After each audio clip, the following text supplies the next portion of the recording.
बिस्मिल्लाहिर्रहमानिर्रहीम, अस्सलाम वालेकुम। और आज की वीडियो उन तमाम लोगों के लिए जो आइल्स के बारे में जानना चाहते हैं, कैसा टेस्ट होता है, कैसे इसके लिए प्रिपेयर करते हैं।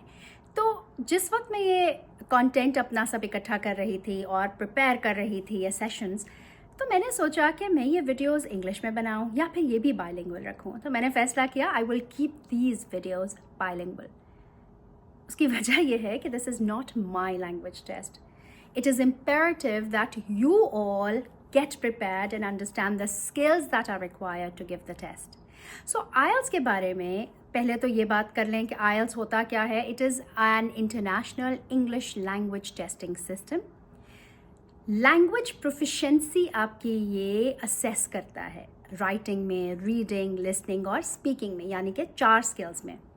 लेकिन प्रोफिशेंसी के साथ साथ ये आपकी स्किल्स की एप्लीकेशन भी चेक करता है.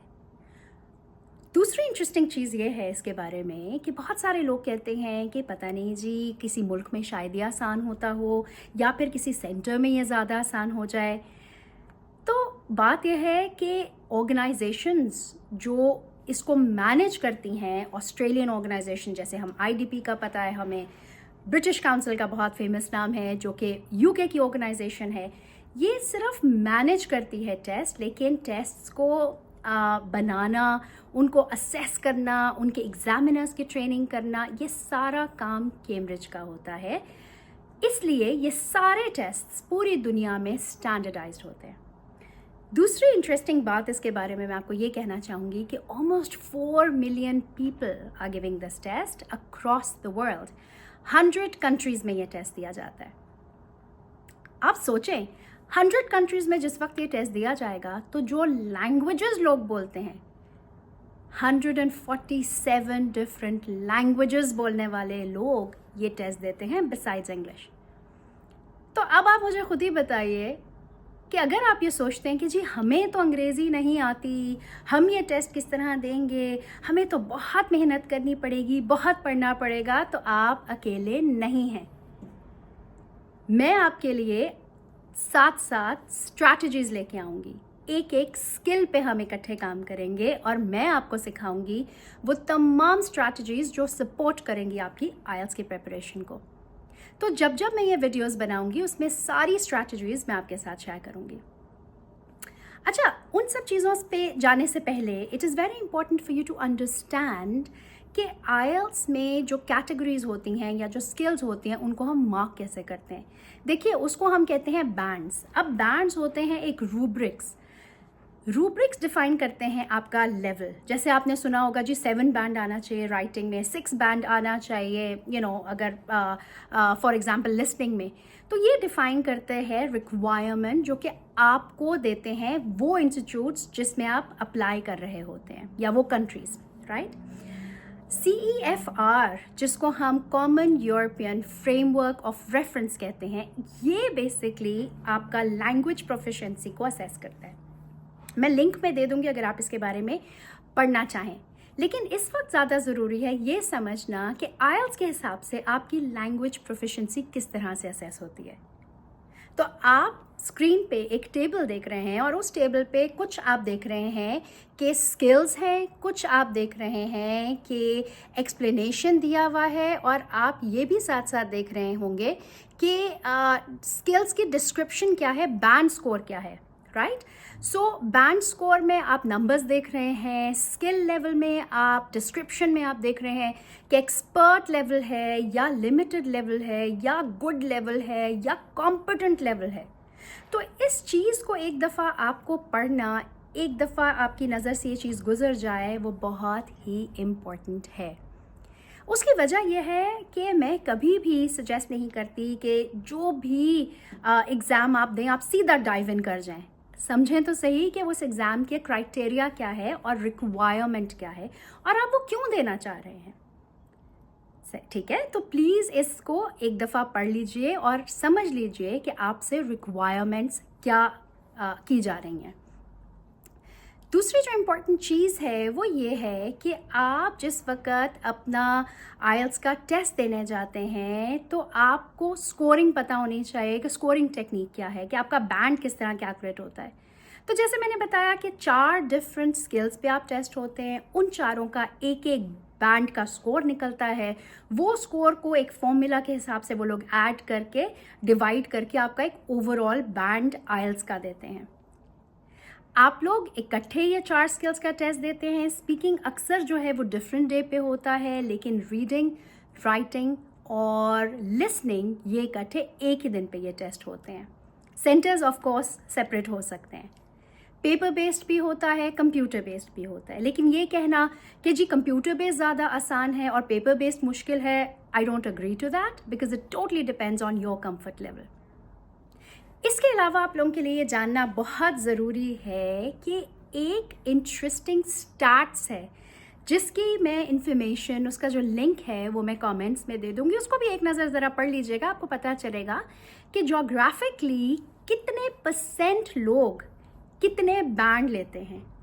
अच्छा, उसको सिर्फ पढ़ने का फ़ायदा ये हो जाता है कि हमें पता चलता है कि it just builds up confidence in us that we are not the only one. पूरी दुनिया में बहुत से ऐसे लोग हैं जो हमारे साथ खड़े हैं, ठीक है, लैंग्वेज प्रोफिशिएंसी के हवाले से। आइल्स कितनी तरह के होते हैं? जनरली हम कहते हैं आइल्स एकेडमिक और आइल्स जनरल, राइट? लेकिन 4 टाइप्स ऑफ आइल्स हैं जिसके बारे में आपको पता होना ज़रूरी है। और the reason why you are giving IELTS is important. बहुत सारे लोग मेरे पास ऐसे आते थे और मुझसे पूछते थे स्टूडेंट्स कि मैम हमने आइल्स करना है तो हम जो है वो बस देना चाहते हैं और फिर हम अपना प्रोसेस शुरू करेंगे और देखेंगे। ये अप्रोच ठीक नहीं है। पहले आप आइडेंटिफाई करें कि आपने आइल्स देना क्यों है।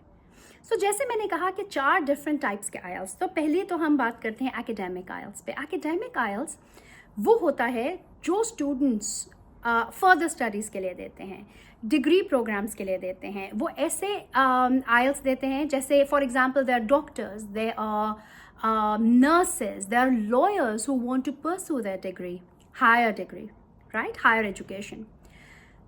इसके बाद होता है जनरल आइल्स। अब जनरल आइल्स वो लोग देते हैं स्पेसिफिकली या मोस्टली जिनके सोशल या वर्क स्किल्स उन्होंने टेस्ट करने हो।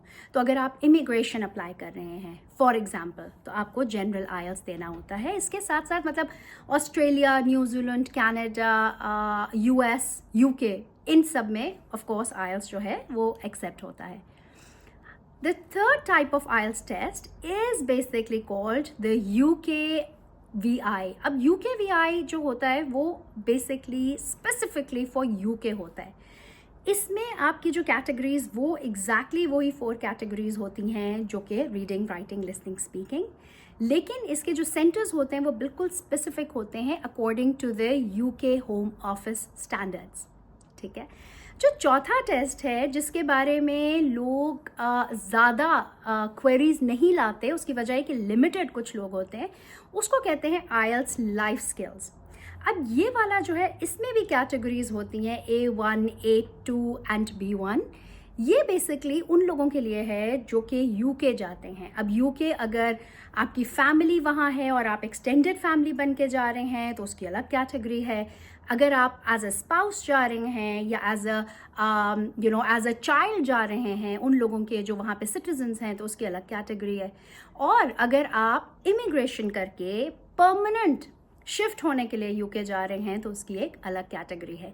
लेकिन ये थोड़ा सा डिफरेंट इसलिए होता है कि इसमें चारों स्किल्स की जगह स्पीकिंग और लिसनिंग असेस होता है।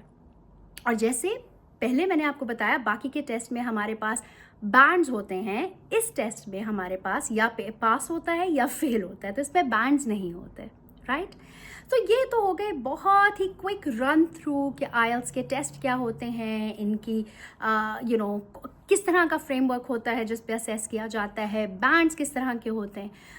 अब मैं आपको ये बताना चाहूँगी कि जब आप मेरे आइल्स के वीडियोस देखेंगे तो मैंने इसको ब्रेक डाउन करना है एक एक स्किल में।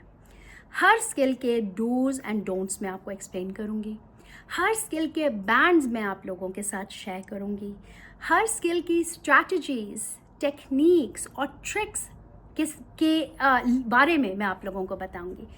It is imperative that we all walk through this together. बहुत सारी ऐसी मिथ्स होती हैं जो आइल्स के लोग टेस्ट देते हुए परेशान होते हैं और कहते हैं हाय अगर हम ये नहीं करेंगे तो पता नहीं ये हो जाएगा।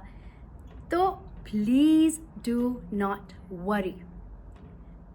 हर वीडियो में जब मैं स्किल कवर करूँगी तो मैं आप लोगों के लिए लेके आऊँगी एक स्पेशल सरप्राइज़। उम्मीद है ये वीडियो आप लोगों के लिए इंफॉर्मेटिव होगी।